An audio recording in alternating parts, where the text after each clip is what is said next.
మనిషి కాస్త లావుగా ఉంటే బాడీ షేమింగ్ చేస్తూ హేళన చేసే సమాజం మనది. అయితే తమ కొవ్వును కరిగించుకుని తమలాంటి వాళ్ళకి స్ఫూర్తిని కలిగించే వాళ్ళు మన చుట్టూ కనిపిస్తుంటారు.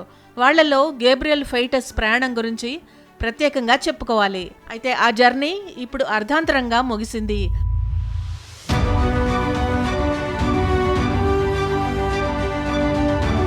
గేబ్రియల్ ఫెయిటస్ 174 కేజీల బరువు తగ్గి ప్రపంచం దృష్టిని ఆకర్షించాడు. బ్రెజిల్కు చెందిన గేబ్రియల్ వెయిట్ లాస్ జర్నీ ఓ టీవీ షో ద్వారా పాపులర్ అయింది. బరువు తగ్గాలనుకునే వాళ్ళందరికో స్ఫూర్తిగా నిలిచింది. హాయ్, నేను గేబ్రియల్. నా వయసు 29 ఏళ్ళు. ఒకప్పుడు నేను 320 కేజీల బరువు ఉండేవాడిని. ఎలాంటి సర్జరీలు లేకుండా, మందులు వాడకుండా బరువు తగ్గేందుకు ప్రయత్నించా. ఆ ప్రయాణం మీరు చూడండి అంటూ 8 ఏళ్ల కిందట అతను పోస్ట్ చేసిన వీడియో తెగ వైరల్ అయింది.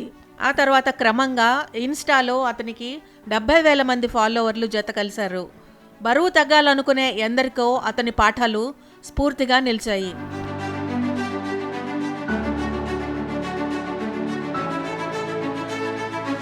అయితే ఆ తర్వాత ఆ ఫేమ్ ఎంతో కాలం నిలవలేదు.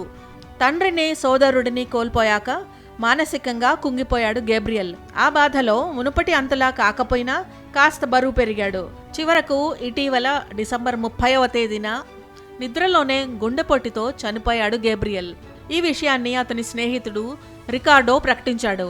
మావాడి మనసు బంగారం, ఎందరికో వాడి ప్రయాణం ఇన్స్పిరేషన్. అలాంటోడు ఏ నొప్పి లేకుండా ప్రశాంతంగా నిద్రలోనే కన్ను మూశాడు అని తెలిపాడు.